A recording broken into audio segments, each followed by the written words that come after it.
तो hello guys, स्वागत है मेरे यूट्यूब चैनल पर। मेरा नाम है सोनू शौकन और आज मैं आया हूँ बद्रीनाथ धाम।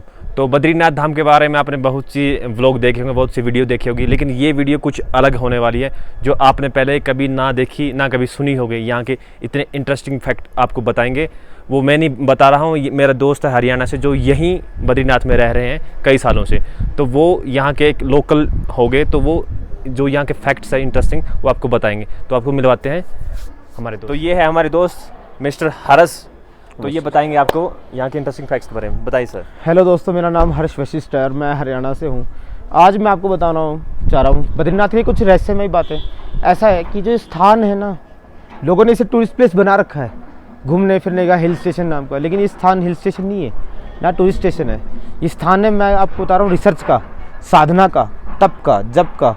कि कहते हैं कि पुराणों के अनुसार कि जैसे आप धरती पर कोई भी पूजा पाठ जप तप ध्यान करते हो और बद्रीनाथ में रह करके जो वही पाठ जप तप और ध्यान करते हो, उस यहाँ पे उस रह करके उसका 10 से ज़्यादा गुना 100 गुना फल आपको मिलता है। ऐसा क्यों दोस्तों? आपको ये भी पता होगा, एक साइंटिफिक थ्योरी ये भी कि आपने अगर साइंस में पढ़ा होगा कि जो हैवी गैसेज है वो एटमॉस्फेयर पे नीचे की तरफ रहती है और जो लाइट गैसेज है जो हमारे हेल्थ के लिए बेनिफिट, जैसे ऑक्सीजन हो गया, ऑर्गन हो गया, ये सब ये है ना ऊपर एटमॉस्फेयर लेवल से ऊपर रहती है। ऐसे ही हम लोग जो ये स्थान है ये ब्रह्मांड से बिल्कुल अलग है। आप देख रहे होंगे इस टाइम पे जहाँ दिल्ली नॉर्थ इंडिया में 49 डिग्री टेम्परेचर, 44 डिग्री टेम्परेचर, इतना भयंकर गर्मी जब पड़ रही है, वहाँ इतनी ठंड, क्योंकि ये बहुत ही ग्रेविटी से ऊपर, मतलब ये समझ लो सबसे पीक पे हम लोग 4 धाम सबसे ऊपर जो है धाम है वो बद्रीनाथ धाम है। ठीक है गाइज, अब आते हैं कुछ इंटरेस्टिंग फैक्ट्स पे, क्योंकि हम लोग बद्रीनाथ आ रहे हैं, देख रहे हैं, ठीक है, पहाड़ है, मंदिर है, सब है, लेकिन कुछ ऐसी बात है जो किसी को नहीं पता। जैसे कि ये जो सामने पहाड़ देख रहे हो आप, ये है कुबेर पर्वत। यक्षों के राजा है, धन के राजा है, कहते हैं इसके पीछे खजाना छुपा हुआ है। इसके पीछे एक नदी बहती होती है जो उसके अंदर एक रहना डेली एक रत्न निकल के आता है। ठीक है, लेकिन वही है कि वहाँ तक जा कौन पाता, कि बहुत से कोई साधु जो होते हैं वो लोग उस तरफ से यात्रा करके आगे कहीं निकलते हैं, क्योंकि ये जो क्षेत्र है ना, आप भी देखोगे ना, वर्चुअल वर्ल्ड भी है। जैसे कि है ना, हम लोग आंखों को दिखता कुछ हो रहा है और होता कुछ और है।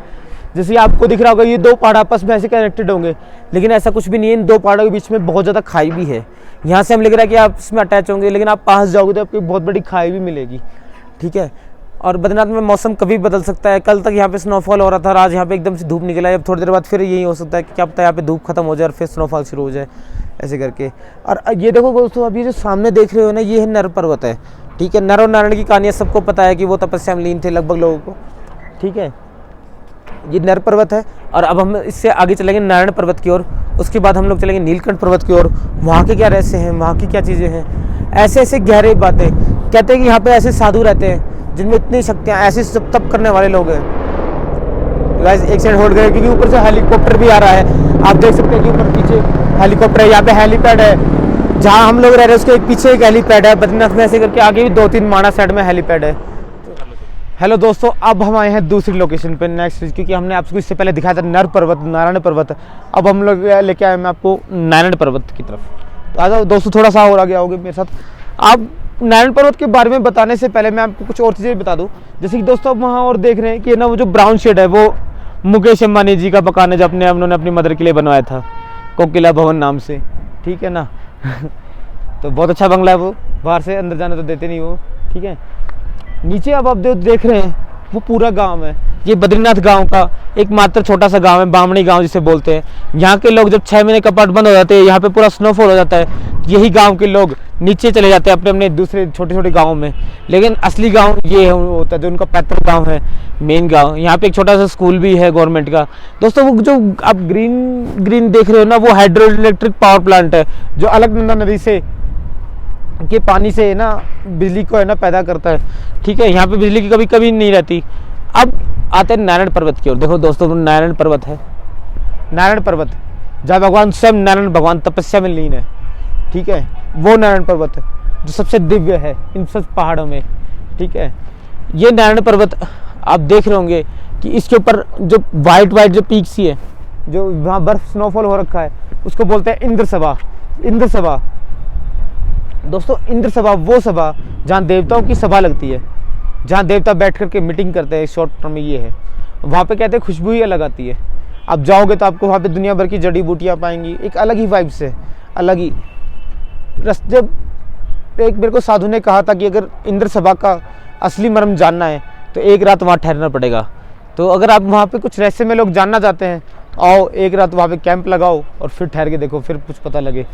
ठीक है, उसके बाद जो आप सामने देख रहे हैं वो है नीलकंठ पर्वत। नीलकंठ पर्वत लगभग लोग आज तक कोई नीलकंठ पर्वत के ऊपर चढ़ ही नहीं पाया है। जितने भी लोग अभी तक गए हैं वो बेस कैंप तक गए हैं। ठीक है, कहते हैं कि वहाँ पे, और उससे जो पहले आप देख रहे हो वहाँ पे जा रहे चरण पादुका। दोस्तों जब आप नीलकंठ पर्वत चरण पादुका की तरफ जाएंगे तो दुनिया भर की आपको गुफाएं मिलेंगी और उन गुफाओं में दुनिया भर के साधु तपस्वी योगी गण अपनी अपनी साधनाओं में लीन है। यहाँ पे ऐसे ऐसे साधुगण तपस्वी गण रहते हैं इन पहाड़ों की श्रृंखलाओं में, जिनमें अद्भुत शक्ति है, अद्भुत शक्ति, दिव्य शक्ति है। जिन्होंने ऐसे हाथ किया कि हलवा आ गया, ऐसे हाथ किया कुछ और खाने का चीज़ आ गई। ठीक है, ऐसे ऐसे साधु कि शरीर यहाँ पे है और आत्मा इस ब्रह्मांड में कहीं ना कहीं वितरण करी है। ऐसे साधु जो समाधि में लीन है, जिनकी उम्र कम से कम 5-5 हज़ार वर्ष है।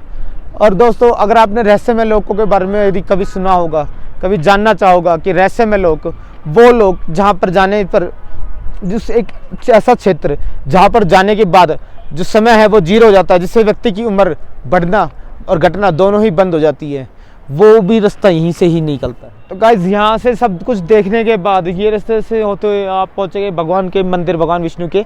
ठीक है, लेकिन एक चीज़ जरूर ध्यान रखना कि भगवान बद्रीनारायण मंदिर के नीचे जो तप्त कुंड है उसमें स्नान जरूर करना, क्योंकि वहाँ जो पानी आ रहा है वो सीधा सीधा मंदिर के नीचे से आ रहा है, भगवान के चरणों से आ रहा है। उस कुंड में स्नान करने के बाद आप वो जो पहाड़ देख रहे हैं वो पहाड़ निकलता है सीधा अलकापुरी। अलकापुरी जहाँ कुबेर की नगरी है। ठीक है, और कुबेर के राजा यहाँ है कुबेर पर्वत पे, लेकिन नगरी है वो अलकापुरी है। ठीक है ना, जहाँ पे यक्षगण रहते हैं, क्योंकि आपने सुना होगा कि ये तो मनुष्य योनि है, लेकिन इसके अलावा और भी योनि है।